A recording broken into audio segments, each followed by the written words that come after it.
from the JLE in London, you're listening to History for the Curious, the podcast.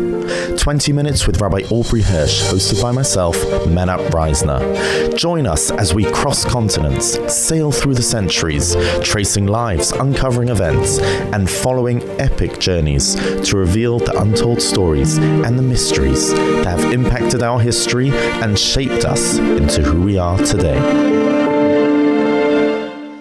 Now, beyond his views on Palestine, he was at times so closely identified with Jews that he was accused publicly of supporting them with government money and policy. And it came about in the following way. So in the general election of 1922, Churchill lost his parliamentary seat, which at the time was in Dundee. And whenever he tries to get back to Parliament to find a seat, he is accused of having illegally helped wealthy Jews make money, which arose from a lecture that was given by Lord Alfred Douglas throughout Britain, and he alleged that immediately after the Battle of Jutland in 1916, as part of a plot engineered by wealthy British Jews, the Admiralty reported that the battle had been a heavy setback for Britain, as a result of which British stocks plummeted on the New York Stock Exchange, and the Jewish conspirators bought all these stocks at a knockdown price, and then it became known that the battle had been of British victory, so the stock shot up and Jews profited illegally, and this was the accusation. And eventually matters came to trial, in fact to a government trial in 1923, and during cross-examination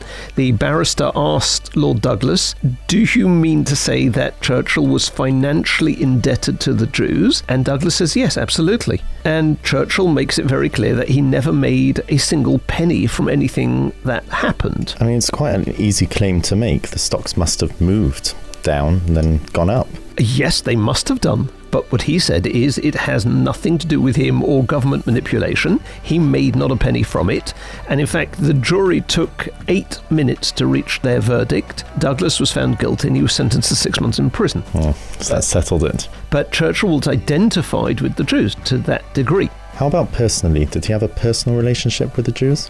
Yeah, a number of them. I mean, some of the Rothschilds, in fact, even in the earlier years of his career, although the closest to home, I guess, quite literally, was in the mid-1930s. There was an Austrian-born Jewish actor, a radio comedian, a pianist, known by his stage name, which was Vic Oliver, who eloped with Churchill's 22-year-old daughter, Sarah. Now, Churchill didn't take to him at first, especially as he was eloping with his daughter, who was 16 years younger than Vic Oliver. He eventually warmed up, and the pair were together for 10 years, although Vic Oliver never used his connection to the Prime Minister for personal gain. But Oliver did make history by being the first ever guest on Desert Island Discs in 1942, the very first, which for Brits is an absolute icon.